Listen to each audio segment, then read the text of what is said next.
Fala, rubro-negras e rubro-negros do meu coração. O vídeo de hoje é num clima bem diferente do habitual. Vai aí completamente na contramão de toda a energia que eu tento passar para vocês nas gravações, né? Eu tento fazer disso aqui, gente, o mais leve possível, para que seja prazeroso não só para mim, né, que faço, mas principalmente para vocês que estão aí dedicando uma parte do dia de vocês, tirando do precioso tempo para consumir o nosso conteúdo, para se informar de Flamengo, né, para poder dar essa moral para gente. Então eu tento fazer disso aqui o mais leve possível, só que hoje realmente não tem como. Eu confesso que na reta final de 2023, quando o Flamengo foi aí empilhando alguns cenários incertos, eu fiquei idealizando, tentando adivinhar qual que seria a minha primeira pauta em 2023. Do que a gente falaria nesse vídeo? Seria de contratação, de saída, de interesse no novo jogador? Como que eu abordaria essa notícia?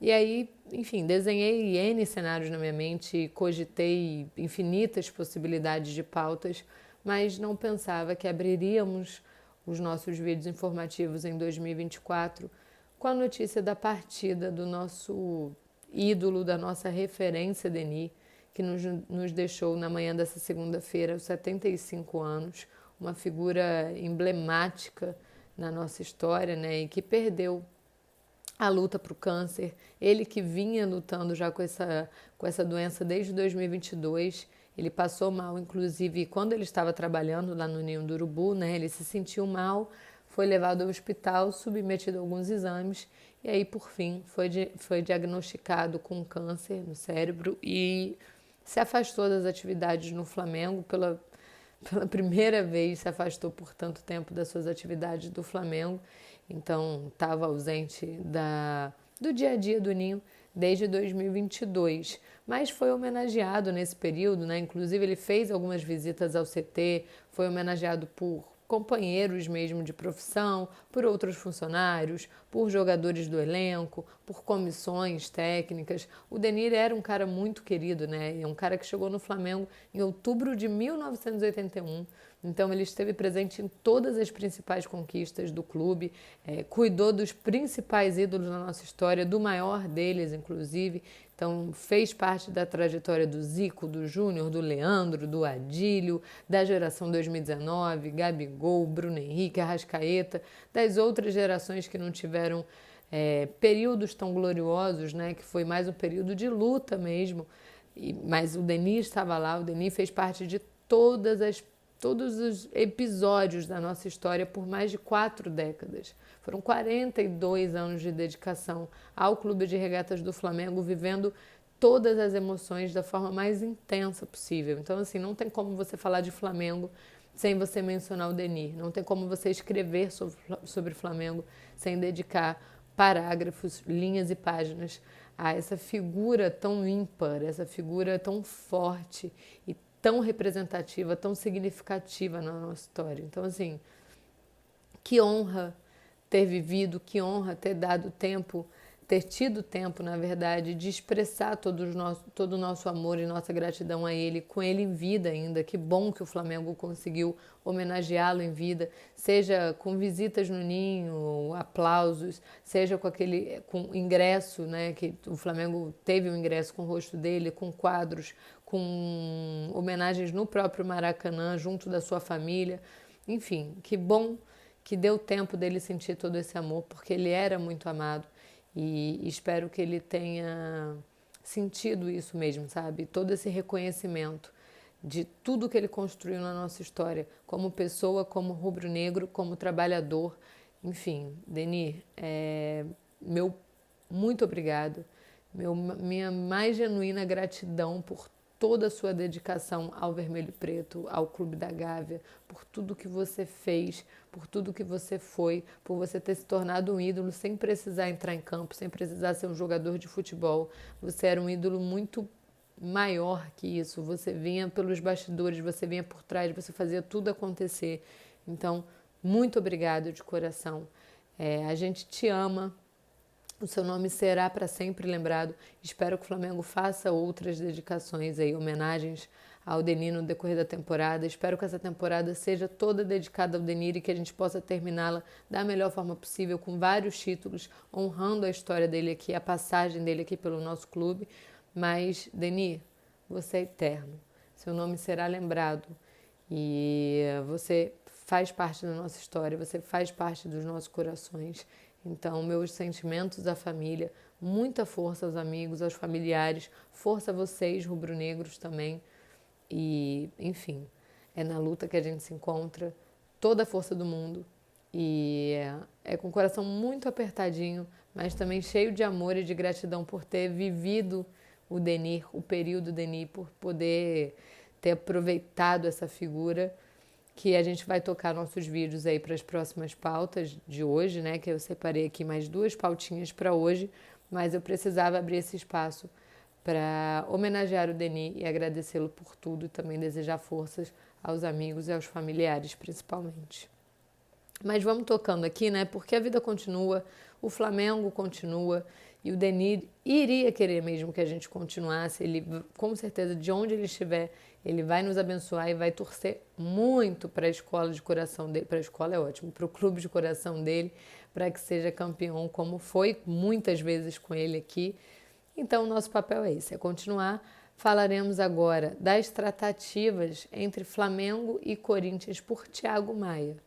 É uma pauta também que a gente já abriu espaço algumas vezes para tratar sobre ela aqui nos nossos vídeos, né? Não é de hoje que o Corinthians tem interesse em Thiago Maia. Inclusive, ali no primeiro momento que o Corinthians manifestou esse interesse pelo jogador, foi se analisada uma possibilidade de ocorrer uma troca de volantes entre Flamengo e Corinthians, né? As diretorias analisaram e até consideraram como positiva essa troca de Thiago Maia por Fausto Vera, né? O Flamengo cederia o Thiago Maia, em consequência o Corinthians cederia o Fausto Vera ao Flamengo. Essa pauta esfriou porque o Flamengo não quis se envolver em todo o imbróglio financeiro aí que envolve a contratação justamente do Fausto Vera junto aos Argentinos Júnior, né? O Corinthians foi acionado na FIFA, tem sido aí alvo de ataques, né? Ataques não, mas de críticas, fortes críticas, por sinal, do presidente do Argentinos Júnior, porque o Corinthians atrasou algumas parcelas, pagou aí só cerca de 60% do valor total da compra com o Fausto Vera, então está em dívida com o Argentinos Júnior e o Flamengo não quis se envolver em toda essa confusão. Mas o interesse do Corinthians não era só em ter o Thiago Maia através desses moldes. Seria melhor pela questão financeira do Corinthians, mas o interesse do Corinthians acontece apesar disso, tá? É viável apesar dessa possibilidade, que hoje é uma possibilidade muito fria, muito remota. Ela até existe, mas ela é bem remota. E aí o Corinthians continuou, então, as tratativas por outros moldes, né? De outra forma, para tentar contar com o Thiago Maia em 2024. Tem avançado, segundo o All Sport, tem avançado nessas tratativas, as conversas esquentaram aí nos últimos dias, e aí o Thiago Maia, que inicialmente ali se manifestou publicamente querendo a permanência no Flamengo, né, falando que estava muito feliz no Rio de Janeiro, que, enfim, é o clube de coração dele, que ele queria cumprir o contrato com o Flamengo, que vai até o fim de 2026. Esse posicionamento do Thiago Maia, no primeiro momento, já mudou bastante, tá? O Thiago Maia agora ele já considera uma boa oportunidade para a sua carreira se transferir para o Corinthians. E aí, como que o Corinthians conseguiu seduzir o jogador nessa possibilidade?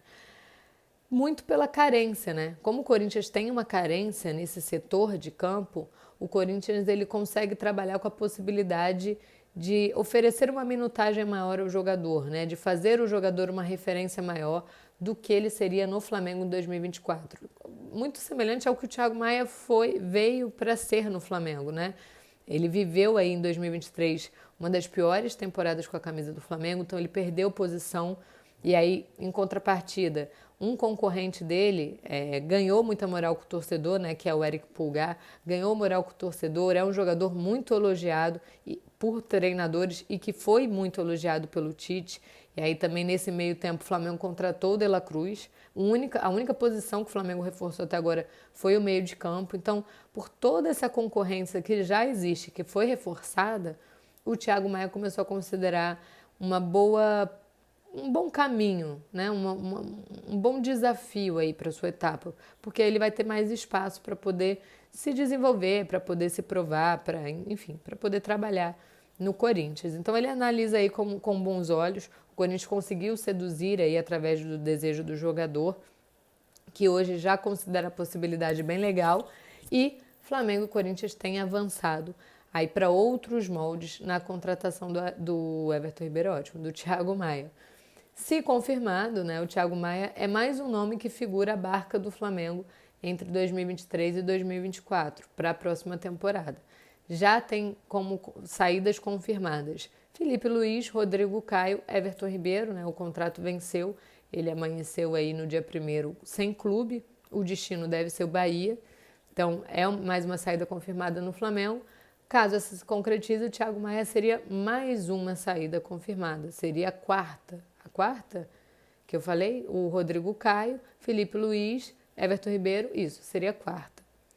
Mas existe aí um outro nome que deve acabar saindo antes do Thiago Maia, porque apesar das negociações com o Corinthians avançarem, ainda tem alguns embrólios que separam o desfecho positivo, que separam a assinatura do Thiago Maia de transferência.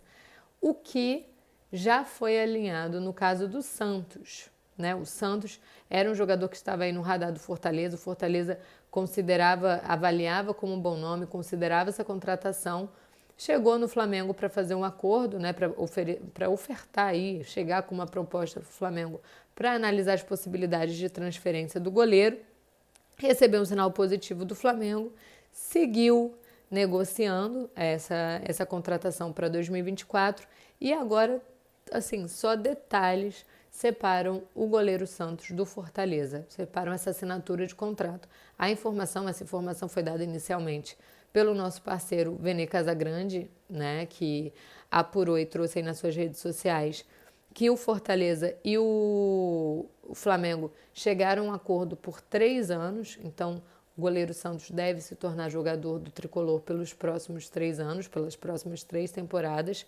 A gente já sabia que a intenção do Tricolor era negociar o jogador de forma definitiva mesmo, assim como a do Flamengo era de vender em forma definitiva. Também trabalhamos com a possibilidade, bem antes da janela de transferências se abrir, do Flamengo negociar um dos seus goleiros, né? Tinha como possibilidade o Matheus Cunha e o Santos. Acabou que existiu uma proposta para o Santos, inclusive o jogador também desse setor entre Matheus Cunha e ele mesmo, que tem o maior salário, então é o jogador mais caro ao Flamengo hoje. E é isso.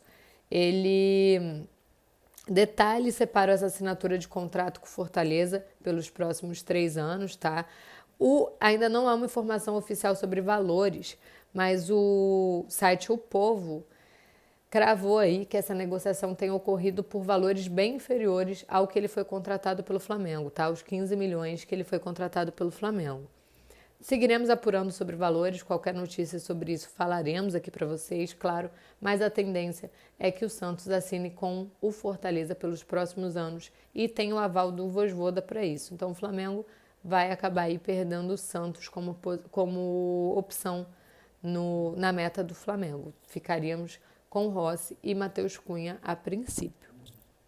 Como sempre falo para vocês, qualquer outra notícia sobre esses temas ou novos, né, eu não trouxe nada de chegadas, por exemplo, só de saídas, nós voltaremos aqui em horário extraoficial, se for o caso, ou às 7 horas da manhã com meu parceiraço Jonas, às 11 também nas nossas lives, né? Caso ocorra alguma notícia ali de última hora, muito próxima, a gente também sempre dá e fica debatendo sobre elas. E aí, às 7 horas da noite, como vocês já bem sabem, eu volto aqui para fechar o dia com tudo que vocês precisam saber de Flamengo nesse inicinho de ano, quase reapresentação do elenco, que está prevista aí para o dia 8 de janeiro lá no Ninho do Urubu. Então fica com a gente que aqui é muito Flamengo para vocês.